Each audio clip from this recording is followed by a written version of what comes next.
where did he get the lint? He said he took a bunch of paper, which sure, from your backpack, but he's just like carrying lint to light on fire. That is terrifying.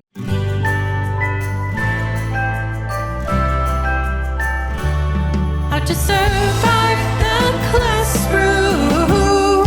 Hi, teacher besties. I am so freaking excited about this next week. You guys, I am doing something that I never, ever thought I would have the opportunity to do.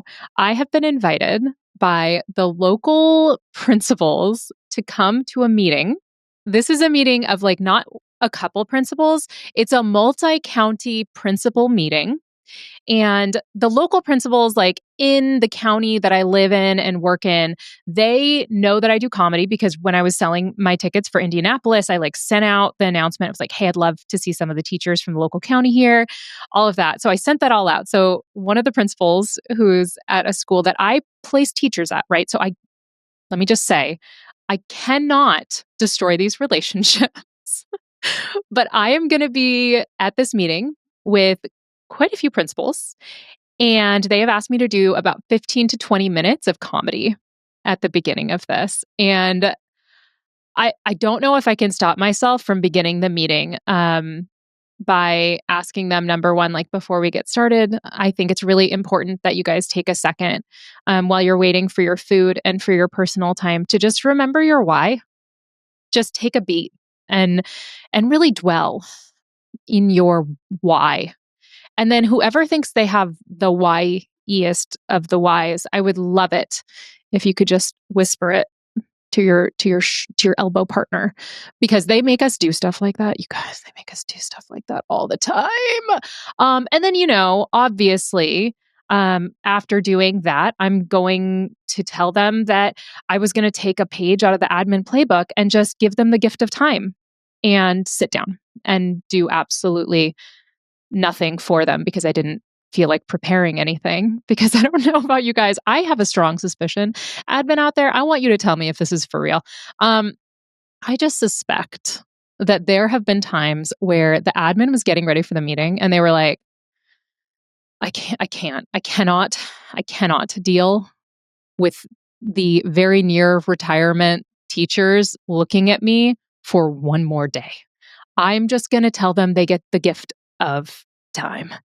I cannot try and teach them something right now because I know there's nothing I can say during this comedy thing I'm doing with them that is going to hurt their feelings, because these teachers have faced some of the meanest humans alive.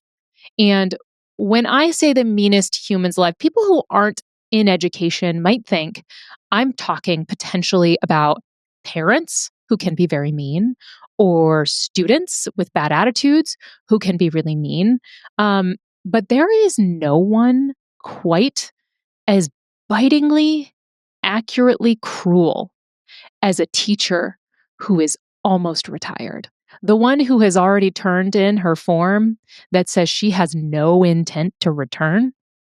I remember my first year teaching, I sat next to a woman who had been teaching for 34 years. And it was my first year teaching, and we had a brand new admin come in. And you could tell he was like putting it all out there on the line. Like he was trying so hard. He brought us donuts, which is about as much of a gift as they can, afford to get us because they have no funding either. And he is trying so hard. He's calling us team. He called us a family. And he goes through all of this and he's selling it. And I'm a new teacher, right? So I'm like, oh my gosh, this is so beautiful. Like, this is the moment I've been waiting for as an educator, to have somebody who's leading us with so much passion. And I'm just so inspired by it. And I'm sitting next to this woman and she is listening completely still, right?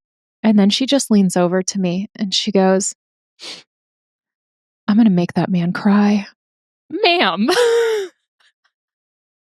There is nothing I could say to these administrators that could be anything meaner than retiring teachers, because we tend to be kind of some of the worst students of all time. And I'm really excited because I'm also going to talk about all the superintendents in the area, and talk about how much classroom time that they've had, all that experience, all that class management stuff that they've had experience with. And, between all of the superintendents, classroom time, and my 9 years of classroom time, I mean, together, that would be 9 years that we've all had of of classroom time.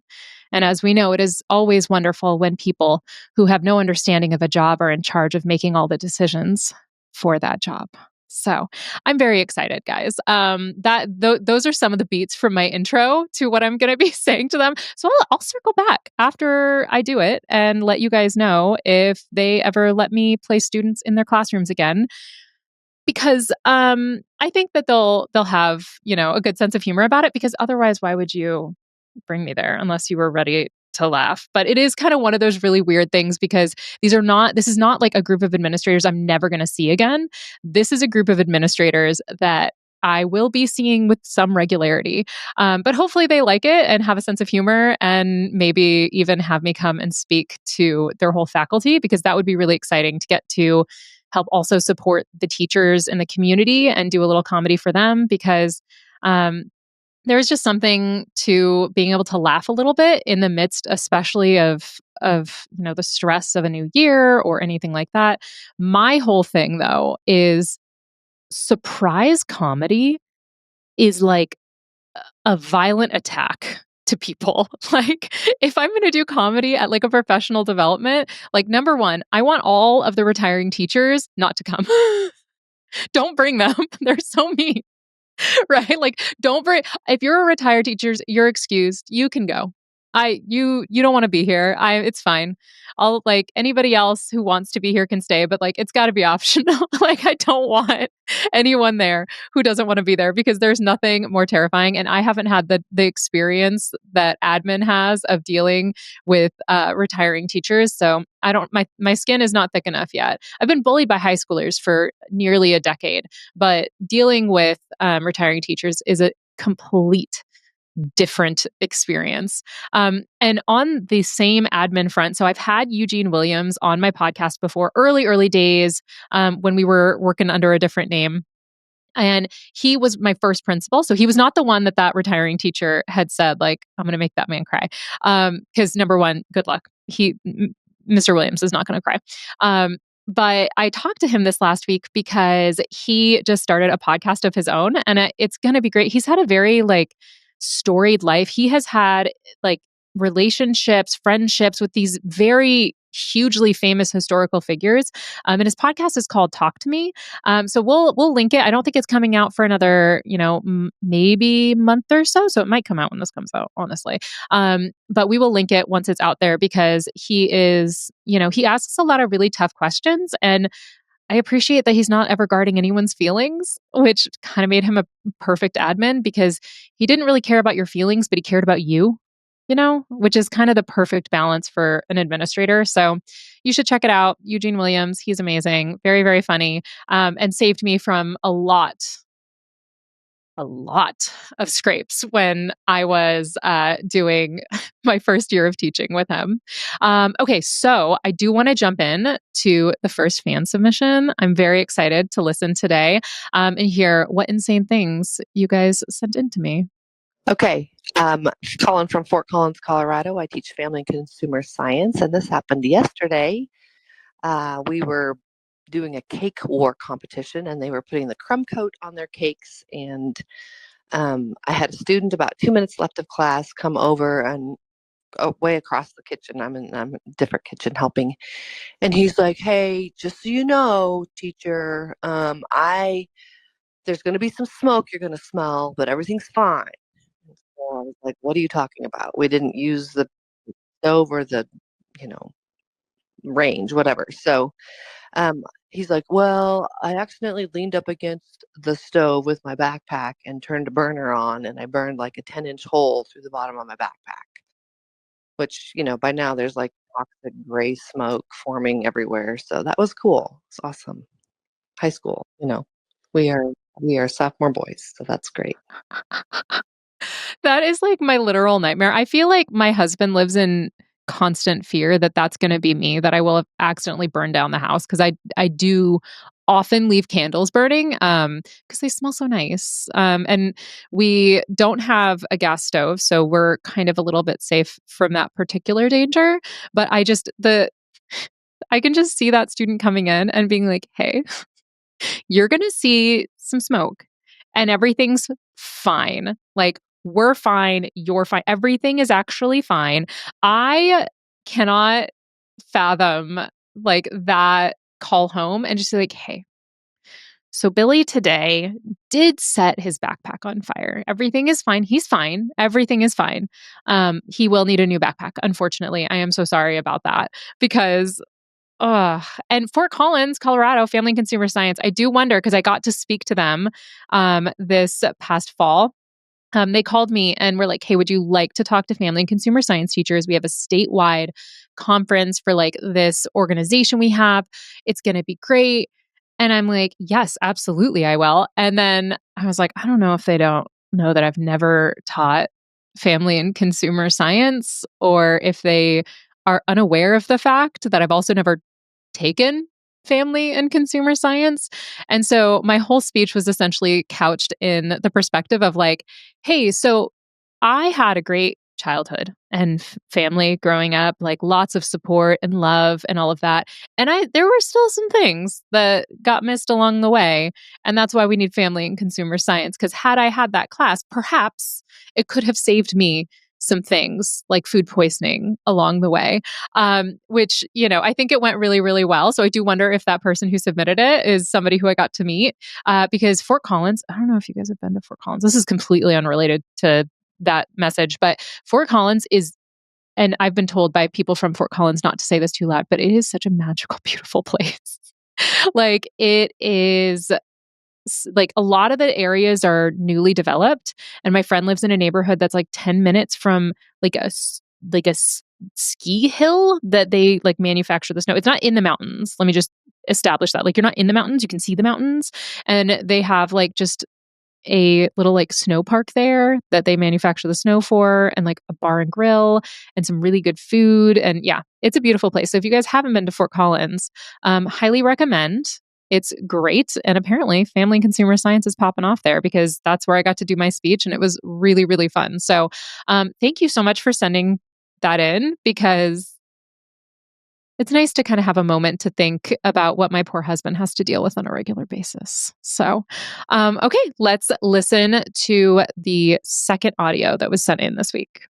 I teach at a high school in New York, and about 12 years ago, I was helping some students with a piece of writing.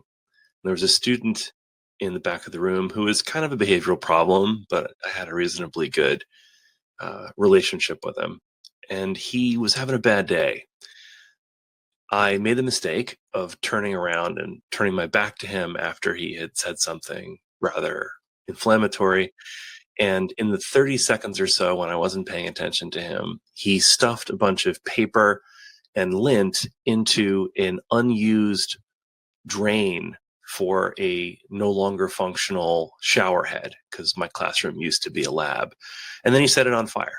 So he started a fire in the back of the classroom in 30 seconds while my back was turned. We were able to put it out, and I had to send him to the main office.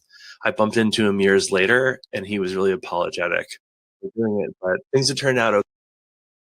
I'm assuming the end of that is things have turned out okay for him. Can you imagine that phone call?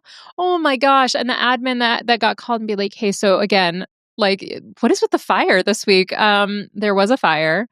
It's out. Everything's fine. Where did he get the lint?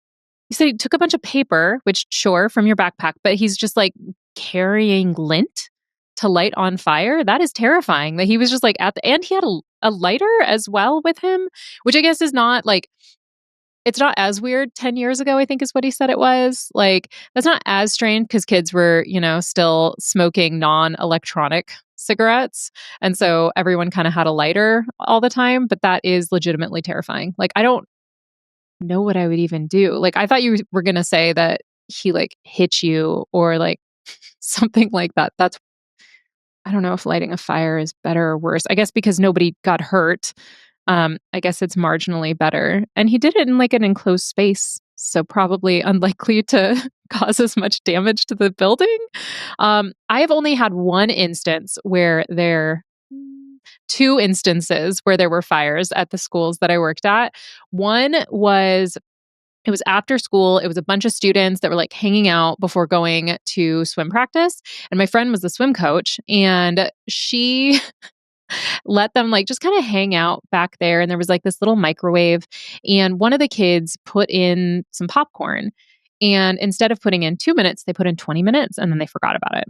And so, of course, after the popcorn had popped, it then kept cooking and caught on fire and like caused I would say like a marginally sized fire in that area. And like they did have to use the fire extinguisher, which I think to me is like that's the moment it becomes an emergency. If you're going to use a fire extinguisher, then that's going to be a lot of paperwork. Like if it's just small and you can just like cover it and like douse it in some way immediately, you're fine. Like it's not an emergency. It doesn't need to require as much paperwork. But at the moment that you have like taken the little hooky thing out, my husband was a firefighter for like 6 years. I still don't know what that thing's called, but it's just a hook, right? Just call it a hook. You just de-hook the fire extinguisher.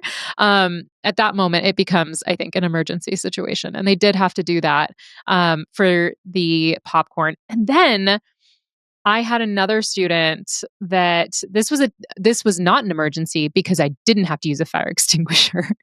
And they did not put water in their macaroni and cheese. And I have heard of that happening so many times now. It's kind of insane. The amount of kids that go to make like just like the individual sized mac and cheese and they take out the little cheese packet, but they just immediately put it in the microwave. That will start a fire, in case you're wondering. That will start a fire. And it's one of those lessons that has to be learned the hard way for some, I guess, because it is like that episode of The Office where Ryan was making like a cheesy pita or something and started a fire in the microwave. That is, and then everyone forever roasts him. That is exactly what happens if you have a student that accidentally starts a fire. I don't know if it's intentional. If it's intentional, I don't know if anyone's going to like mock the kid who aggressively burned something in the vicinity of his teacher out of rage. That seems like a more dangerous angle to come from. But if you accidentally start a fire, then yeah, probably you're going to get mocked a little bit. But yeah, I don't think I've personally ever started a fire. It's a little bit of a bummer that I don't know for sure. I did used to cook bacon in one of my jobs, but that they had a stove. And I think about it, and that was the job I've told you guys about before, where I was a tech writer and I was really bad at my job. And part of that was during lunchtime, I brought bacon and I literally cooked it in the kitchen, which is kind of serial killer behavior if I think about it now. I was 25, so this was not long enough ago that I could really excuse it. But I would cook bacon in the middle of the day, but I never caught the kitchen on fire. So you're welcome to that company for the gift of time that I brought you. All right, those were amazing. Keep a fire extinguisher, I guess, at your house and office and classroom at all times, because you never know when a student is going to violently light your classroom on fire in defiance of you.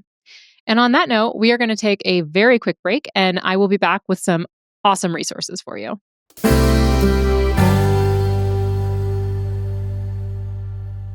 Welcome back. And I have to tell you guys about a website I came across. So, as far as I can tell, because this is a brand new resource to me, I haven't had a chance to like really deep dive it, but I did send it to all my English teacher friends so that they could play with it a little bit.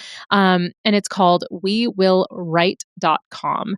And it is essentially like a gamified website to help kids learn to write better and kind of engage them in the writing process. So, it's timed. And you basically like choose a topic. So you have the whole class sign on, you choose a topic that you're going to have them write about. And then there's a bunch of different prompts. And then they're on teams to write about these prompts. And in that timed kind of space of like, hurry up and write all of this stuff and try and win, that is like the whole setup. And I'm so sorry that I didn't get a chance to actually like employ it yet, because with my college students, it is a little bit more difficult to try and justify being like, hey, because right now the only class I see in person is my honors social media class, and be like, hey guys, who wants to try out this instructional tool? Like they would just look at me and say, no, thank you. Because they're very respectful, but they would be like, I'm not interested in that in any way, shape, or form.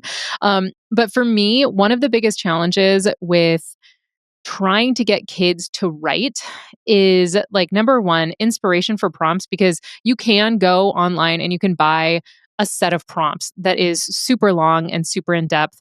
Um, I mean, they've got tons of those on like Teachers Pay Teachers and all of that kind of stuff. Um, but there isn't the kind of community element with it. And whenever I'm doing something on computers, I do like for there to be some kind of like immediate feedback that I can give, because that's the big difference for me with having students do stuff on the computer versus having them do something on paper, is that I can visually see if they're engaged or not. And anytime I would have students that would do stuff on an activity on the computer, it was like the second we started it, that was the moment that they would check out. And so for me, I really enjoy having my students write stuff with paper and pen. And I think that's something that has happened since COVID kind of, like has gone into the rearview mirror, is that like when COVID started, everyone was pushing so hard to become one to one. Every single kid should have a device.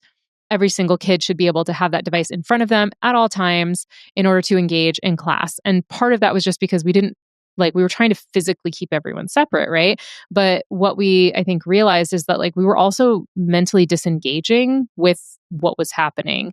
And our kids were mentally disengaging with what was happening in the class, because it does not matter what kind of filter you put on that computer. It does not matter what kind of like blocks you have or surveillance you have, they're going to find a way to get onto a game and play a game while you have given them time to work on something. It doesn't matter what you do. You can't do anything about it. They're going to do that. And so the only way that I found that was really consistent and able to stop them from doing that was by actually having them like old timey pull out your scrolls and your quill, and you're going to have to hand write this bad boy. And so the We Will Write thing does have like a continuous feedback option, and it's timed, which is the other way that I keep students engaged. Is I'm like, I'll give them like a 5-minute task and I'll give them 3.5 minutes to do it. So that way they feel a sense of urgency. It's also how I get myself to do stuff, is I'll be like, wow, I only have 5 minutes to do this. I better do all of it right now. Right. Like, so I do have to trick myself in the same way that I will like trick my students. Cause if we get to the end of that time and then I'm like, oh, we can take 2 more minutes, then I'll add it. But they still had that sense of urgency to begin with, which is incredibly helpful. But I really like that We Will Write, number one, is free. We love that. They do have like a paid version. And I don't know if the paid version is like after a certain time, but it looks like there's a continuously free version. And then there's like an upgraded version that you could probably look at, and potentially, as the new school year is coming closer, we can maybe say like, hey, could you guys pay for this resource for the ELA classes? But it comes up with all these cool prompts. Some of it is like, hey, argue about this, or it's describe what's happening in this photo.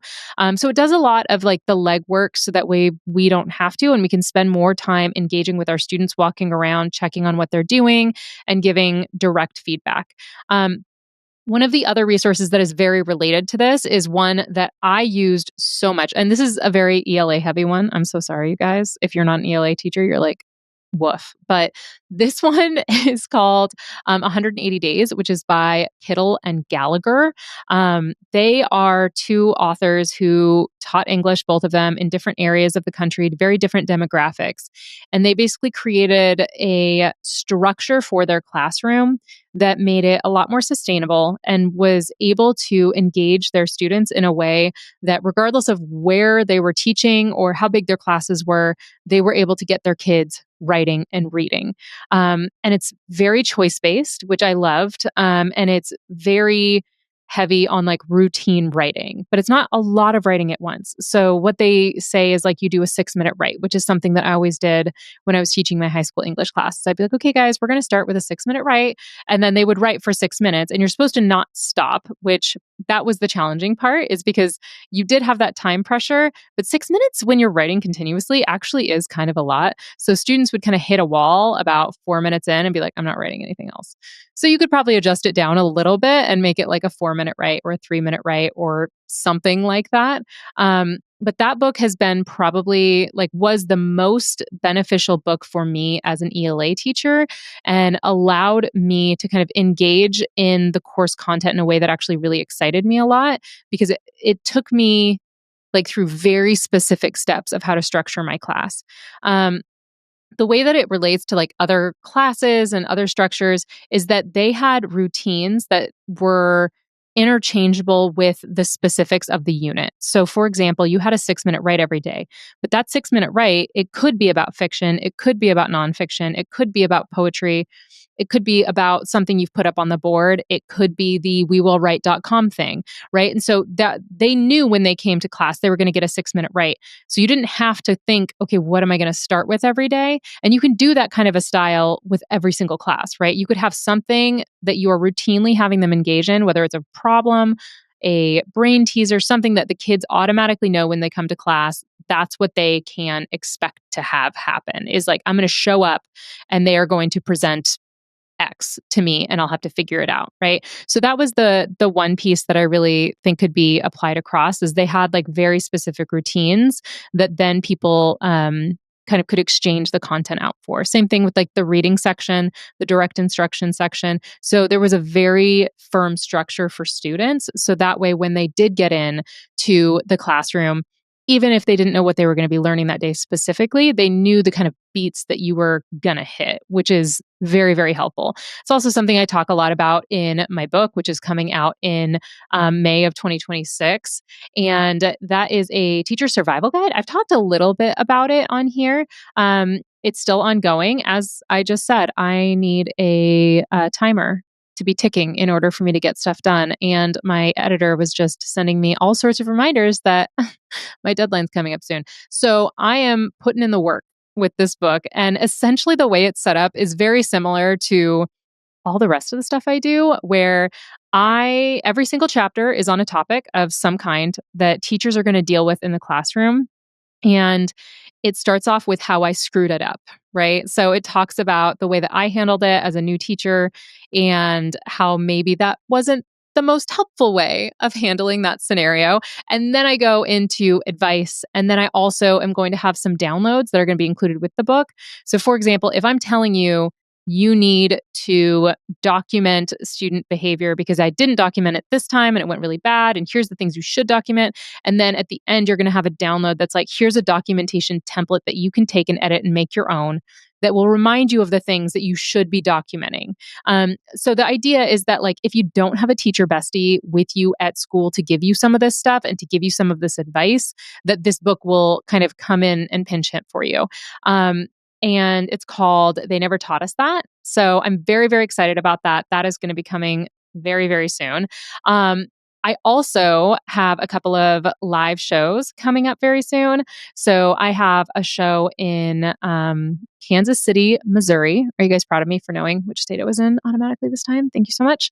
Yep, Kansas City, Missouri at the Funny Bone is going to be on May 24th. I don't know if this will be out by then, but that is when that is. And then in Topeka, I'm going to be doing a show on May 25th. And then I have a show June 7th in San Diego at Mic Drop. And then I don't have this list in front of me, which is why I am doing the heavy breaths between so I can try and remember. And then July 26th, right now, I have scheduled to come to Philadelphia. So I'll have all of those linked on educatorandrea.com/tickets. But I am so excited about getting to hang out with you guys and getting to meet you at every single show that I do. Meet and greet will always be included because I want to meet you guys and greet you. So please do, if you come to the shows, please hang back and say hi. And, don't tell me if you didn't like it because I'll probably cry. So I'm just really excited about that. And then coming in August is when the Teachers Lounge, where Gasper and Phil and I are going to be all three together again, and we're going to be touring. And those dates are pending right now. We're firming up some dates, making sure that we can get to as many cities as we can. And hopefully we'll be coming to a city that is near you so you can come in and say hello to us and hang out because it is a very, very good time. If you have something that has happened in your classroom recently or 10 years ago, kids are lighting stuff on fire, they're doing all sorts of shenanigans, I want to hear about it. You can submit it to us at podcasterandrea.com. There's one that says like leave a voicemail. So you can add it right in there and then be potentially featured on the show because we love these stories. They're so good. Like Me and the team have been just cracking up because you guys are sending in just pure gold to us. And if you have thoughts about what we talked about today, or you have resources that you want to point people towards, you can contact us. You can email me, Andrea@human-content.com, or at Educator Andrea on TikTok or Instagram or Facebook. Or you can contact the Human Content Podcast family at Human Content Pods. And if you guys are missing Denver, because she's a sweet, precious, lovely angel who I love with my whole heart and soul, you can join our Patreon where we are talking about books. Right now, as I'm recording this, we are still reading Crescent City, the first book, which is insanely good, you guys. It's so good. It's so good. And you can join our Patreon. It's $5 a month, and we do a live, and we do a couple extra episodes a month, and you get to hang out with me in Denver. So hello. You can join at patreon.com/those who can read. And thank you guys so much. Those of you who have left reviews and given feedback and all of that, I really appreciate it. And if you could do me the biggest favor in the world, since we are relaunching the podcast and we're still in the first few episodes, if you could go in and leave some feedback and reviews, and then you could get a shout out at this point of the episode. Full video episodes are up every week on YouTube. I want to point out the little box behind me, the little square, the sound tile that I have behind me has not fallen today. And it is required of viewers of the podcast that every time that falls on me, you do in fact have to take a shot. So hope none of you are sober. I mean, I hope you are sober, I guess. Also, if sobriety is important to you, then be sober. But also if you're not, and it's not a problem for you, don't ruin your life over the sound tile. Don't do that. But it falls on me sometimes. It's happened already. So we just got to keep an eye on it. And if you're not watching on YouTube, you can't keep an eye on that, which is deeply, deeply sad. And also, you missed my fun shirts. This is a Fahrenheit 451 shirt. It says, "You don't stay for nothing." It's a quote because I'm a former English teacher and I'm a ride or die for Ray Bradbury. So thank you guys so much for listening. I am your host, Andrea Forkham. Our executive producers are Andrea Forkham, Aaron Corney, Rob Goldman, and Shanti Brooke. Our editor is Andrew Sims. Our engineer is Jason Portizo. Our music is by Omer Benzvi. Our recording location is the Indiana State by College of Education. To learn more about our How to Survive the Classrooms program disclaimer and ethics policy and submission, verification, and licensing terms, you can go to podcasterandrea.com. How to Survive the Classroom is a human content production. How to survive the classroom.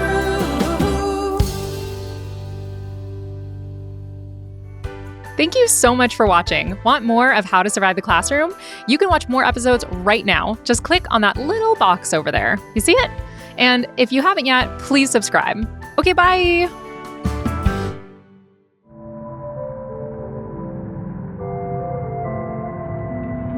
Human content.